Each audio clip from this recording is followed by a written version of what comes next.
এই যে বন্ধুরা শুনছো, নতুন নতুন রোমান্টিক ভালোবাসার গল্প পেতে ও শুনতে চাইলে আমাদের শিশিয়া চ্যানেলটি সাবস্ক্রাইব করে বেল বাটনটি অন করে দিও। লাইক কমেন্ট করতে মোটেও ভুলবেন না কিন্তু। ধন্যবাদ সবাইকে। সারার কণ্ঠস্বর পলাশ আর আরিশের কান পর্যন্ত পৌঁছালো না ঠিকই, তবে অর্থের কান পর্যন্ত বরাবর পৌঁছালো। আরিশের প্রতি সারার সম্বোধন শুনে অর্থি মিটিমিটি হাসতে লাগলো। সে হাসিটা আর কারোর নজরে না পড়লেও পলাশের নজরে ঠিকই পড়ল। প্রথম দেখায় সে অর্থিকে পছন্দ করে ফেলে। এবার অর্থের হাসিটা তাকে প্রেমের প্রথম ধাপে ফেলে দেয়। সারা আর কোনো দিকে তোয়াক্কা না করে পলাশ আর অর্থিকে বলল, চলুন, এবার তো আপনার খালাতো ভাই চলে এসেছে। পলাশ মৃদু হেসে বলল, জি চলুন। সারা অর্থের সাথে আর পলাশ আরিশের সাথে করে অর্থের রুমে আসলো। আরিশ এখনো জানে না যে সারা আর অর্থের সে মেয়ে দুটো, আর জানবেই বা কি করে, কারণ দুজনেরই মুখ বাঁধা ছিল নিকাব দিয়ে। অর্থের রুমে এসে অর্থি আর পলাশ রুমে রাখা দুটো চেয়ারে বসলো, আর সারার তাদের থেকে একটু দূরে দাঁড়িয়ে রইল। আরিশ দাঁড়িয়ে রইল প্রায় দরজার কাছে। পলাশ আর অর্থি কোনো কথা না বলে চুপচাপ মাথা নিচু করে বসে আছে। তাদের এমন নিরাপত্তা দেখে সারার কেমন যেন অস্বস্তি লাগছে, তাই সে আগ বাড়িয়ে বলল। সারার কথা শুনে আরিশের চোখ বড় বড় করে বিস্ময় নিয়ে তাকালো সারার দিকে। পলাশও জোরপূর্বক হেসে সারার দিকে তাকিয়ে বলল, আসলে একটু অস্বস্তিত করে গেছি দুজনে। সারা মৃদু হেসে অর্থের দিকে তাকিয়ে বলল, তুই সে কখন থেকে মুখে তালা দিয়ে বসে আছিস?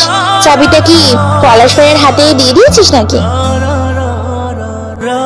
সারার কণ্ঠস্বরটা আরিশের কাছে বেশ পরিচিত লাগলো। তার মনে হচ্ছে সে এর আগেও কয়েকবার এই মেয়েটার কণ্ঠ শুনেছে, কিন্তু ঠিক শিওর হতে পারছে না সে যে আদৌ কণ্ঠস্বরটা শুনেছে নাকি, আর শুনলেও কোথায় শুনেছে। নিজের প্রশ্নের উত্তর খোঁজার জন্য আরিশ এক নজর সারার দিকে তাকালো। কমলা হলুদ রং মিশ্রিত একটা থ্রি পিস পরেছে সারা।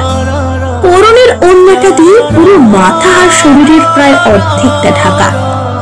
সারাকে দেখলে তার শরীরের গঠন বলা সম্ভব নয়, কারণ সে এমন ভাবে নিজেকে আবৃত করে রেখেছে যে কারো নজর যাতে না পারে। মুখমণ্ডলটাও সম্পূর্ণ ভালো দেখা যাচ্ছে না। সারার এমন আবৃত রূপ দেখে অজান্তে আরিশের মনে একটা ভালো লাগা কাজ করে গেল। সারার চোখের চশমাটা আরিশের নজরে পড়লো। এবার দূর হতে যতদূর বোঝা যাচ্ছে এই চশমাটা সে আগেও দেখেছে। চশমা এবং কণ্ঠস্বর এই দুটো সুতো একসাথে বাঁধতে সময় লাগলো না আরিশের। তবুও সে খানিকটা সন্দেহ নিয়ে কোনরূপ চিন্তা ভাবনা না করে সারাকে জিজ্ঞেস করলো, আপনি রেস্টুরেন্টের ওই মেয়েটা না? আরিশের কথা শুনে সারা সহ পলাশ আর অর্থি তাকায় দরজার দিকে। নজর তাদের আরিশের উপর। আরিশের এমন প্রশ্নের জবাবে সারা ভাবলেশহীন ভাবে বলল, জি হ্যাঁ। নিজের সন্দেহকে সঠিক প্রমাণিত করতে পেরে আরিশ বেশ খুশি হলো। এক রাশ উৎসুকতা নিয়ে সে সারাকে জিজ্ঞাসা করলো, অর্থিবাবু আর আপনি বোন নাকি? আরিশের এত উৎসুকতা দেখে বেশ অবাকই হলো সারা। পলাশ আর অর্থ অবাক না হয়ে পারল না। সবার এমন অবাক ভঙ্গি দেখে আরিশ বেশ লজ্জিত হলো। সে বুঝতে পারলো ভুল জায়গায় ভুল উৎসুকতা সে দেখিয়ে ফেলেছে, তাই নিজেকে সামনে নিয়ে বলল, সরি। আরিশের সরি বলাটা পলাশের কান পর্যন্ত পৌঁছালো না, তাই সে চিৎকার দৃষ্টিতে আরিশের দিকে তাকিয়ে বলল, তুই ওদের চিনিস? আরিশ জবাব দেওয়ার আগেই অর্থি বলল, তেমন চেনা নেই, শুধু দুবার দেখা হয়েছিল আরিশ ভাইয়ের সাথে। দুবারই সারা আর আরিশ ভাইয়ার বেশ ঝগড়ার সহিত সময় অতিবাহিত করেছে। অর্থের কথা শুনে পলাশ ফিক ফিক করে হেসে ফেলল। আর সারা তো রাগে ফুঁসতে লাগলো। সে দাঁত কিরমির করে অর্থকে বলল, এতক্ষণ তো তোর মুখ দিয়ে কোনো কথাই বের হচ্ছিল না, এখন তো ঠিকই খই ফুটছে। কাজের কথাই নেই, হ্যাঁ শুধু আকাজের কথাই পরিপূর্ণ তুই। সারার কথা শুনে আরিশ এগিয়ে এসে বলল, অর্থভাবে ঠিকই তো বলেছে, আপনি তো ঝগড়া শুরু করেছিলেন দুবার। সারা আরিশের দিকে এবার আঙুল উঁচিয়ে বলল, দেখুন মিস্টার আরিশ, আপনি বেশি বেশি করছেন। আপনার কাজকর্মের জন্যই আমার মুখ চালাতে হয়েছে, এক্ষেত্রে আপনার দোষী বেশি। এবার পলাশ আরিশ আর সারাকে থামিয়ে দিয়ে বলল, আচ্ছা, এখানে কি দুজনের ঝগড়ার জন্য আসা হয়েছে?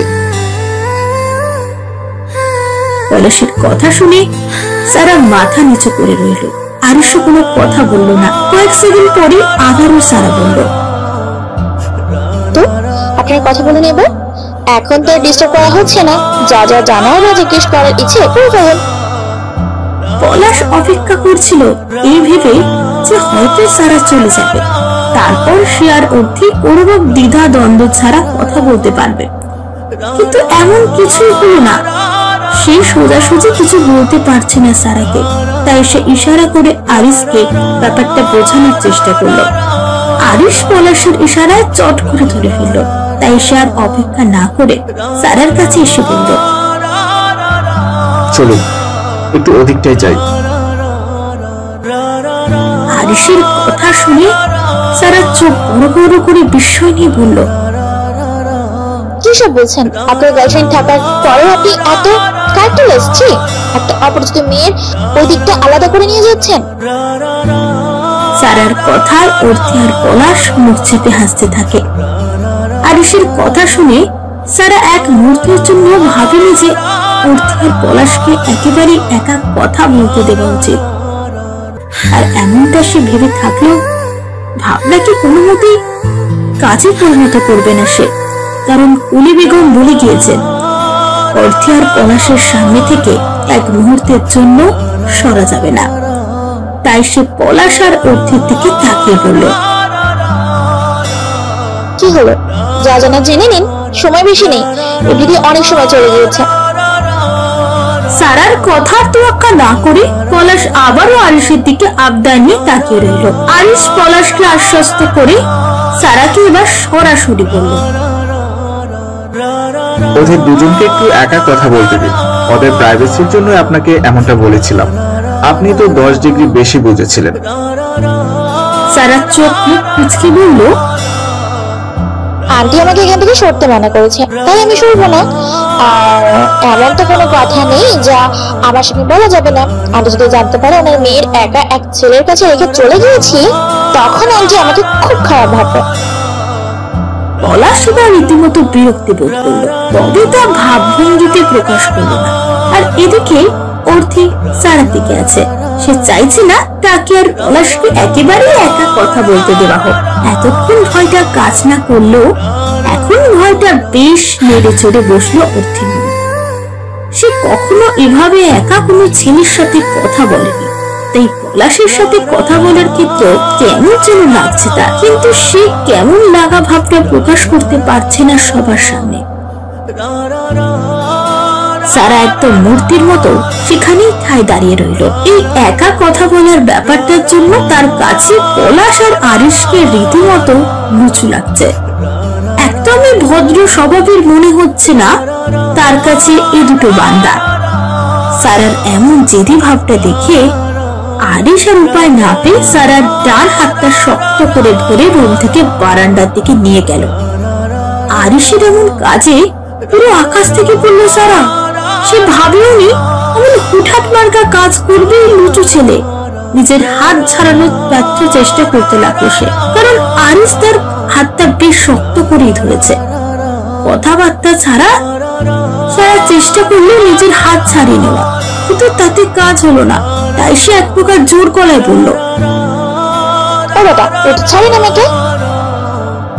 এতক্ষণে আরিশ আর সারা অর্ধেক রুমের বারান্দায় চলে এসেছে। সারার কথা শোনার সাথে সাথে আরিশ সারার হাত ছেড়ে দিয়ে ভুরু কুঁচকে তার দিকে তাকালো আর খানিকটা রাগী স্বরে বলল, কি বললেন আমাকে? সারা নিজের হাত ধরতে ধরতে বলল, আপনি এমন কেন? এবার হঠাৎ আমার হাত ধরলেন কেন? Without my permission? আরিশ একটা টোনকার ভাব দিয়ে প্যান্টের পকেটে দুহাত খুঁজতে খুঁজতে বলল, আপনি তো সোজা কথার মানুষ না, তাই এমনটা করতে হলো। ভালোই ভালোই আপনি চলে এলে এমনটা করতে হতো না আপনার সাথে। সারা বিস্ময় নিয়ে বলল, তাই বলে একটা অপরিচিত মেয়ের হাত ধরবেন এইভাবে? এটা কোন ধরনের ভদ্রতা শুনি? আরিশ কোনরূপ ভূমিকা না করে বলল, মিস সারা, এটা ভদ্রতা নয়, এটাকে অভদ্রতা বলে। আর আপনার তেরা স্বভাবের জন্যই এমন অভদ্রতাটা করতে হলো আপনার সাথে। কি বললেন?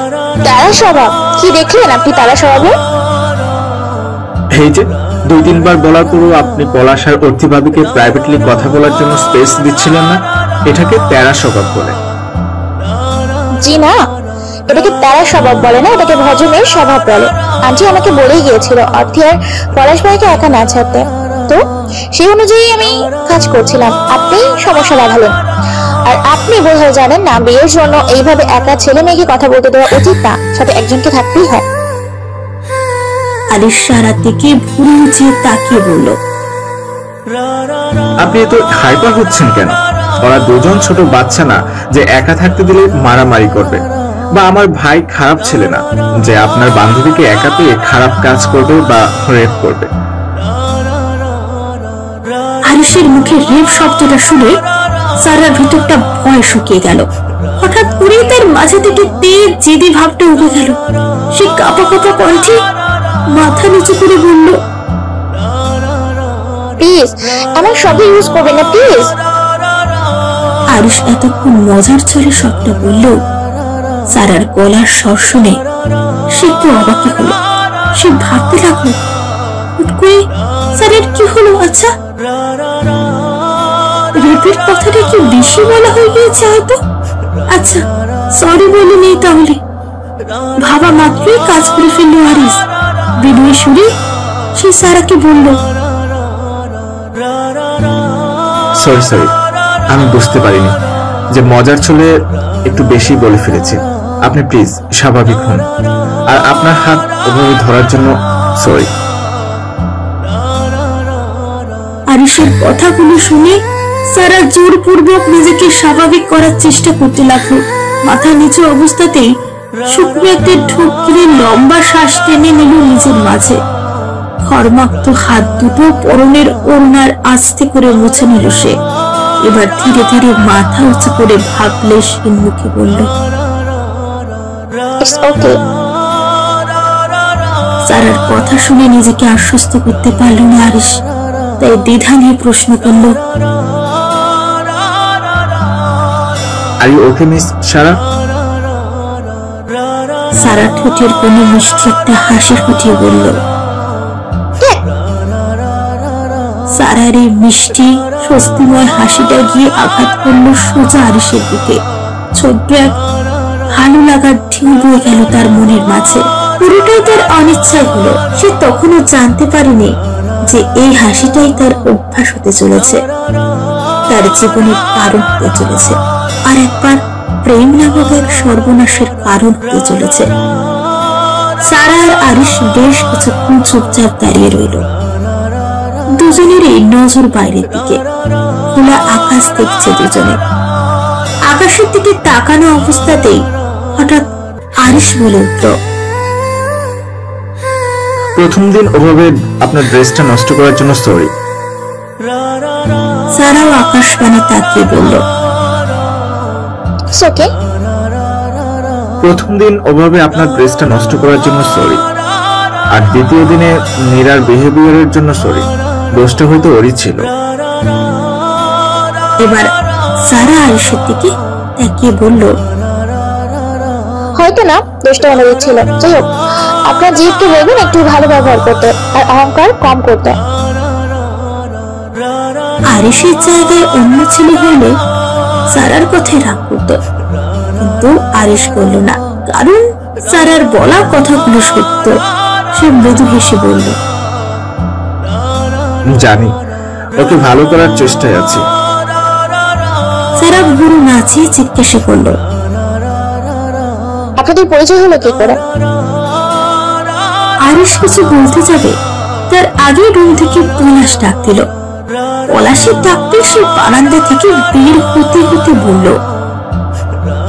কাহিনীটা না হয় আরেকদিন বলবো, তোলা রইল। বলে একটা হাসি দিয়ে চলে গেল আরিশ। আরিশের এই হাসিটা দেখে ছোটখাটো একটা ক্রাশ খেয়ে বসলো সারা, কিন্তু পর মুহূর্তেই নিজেকে সামনে নিয়ে পিড়পিড় করে বলল, সারামণি ওই পোলার জিয়ে পাচ্ছে, সো ক্রাশটা উঠিয়ে নাও। বলে বারান্দা থেকে নিজেও বের হয়ে আসলো সে। খাওয়া দাওয়া শেষে ড্রয়িং রুমে আবারও আনা হলো অর্থিকে। এবার সারাও গেল তার সাথে।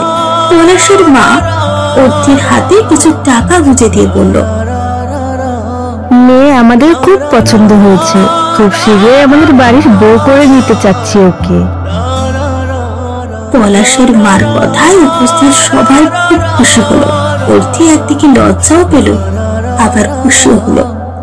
ছেলেপক্ষের সম্মতি জেনে কলি বেগম হাসি মুখে মিষ্টি নিয়ে এলেন সবার মিষ্টি মুখ করানোর জন্য। এদিকে সারা পড়েছে এক বিপদে। তার চোখ জোড়া না চাইতো বারবার আরিশের দিকে চলে যাচ্ছে। ঘিয়ে রঙের একটা টি শার্টের ওপর কোট পরেছে আরিশ, সাথে জিন্সের প্যান্ট। এতে পুরাই একটা ক্রাশ ম্যাটেরিয়াল লাগছে তাকে। সারা জোর করে চোখ জোড়া বন্ধ করে বিড়বিড় করে নিজেকে বলল,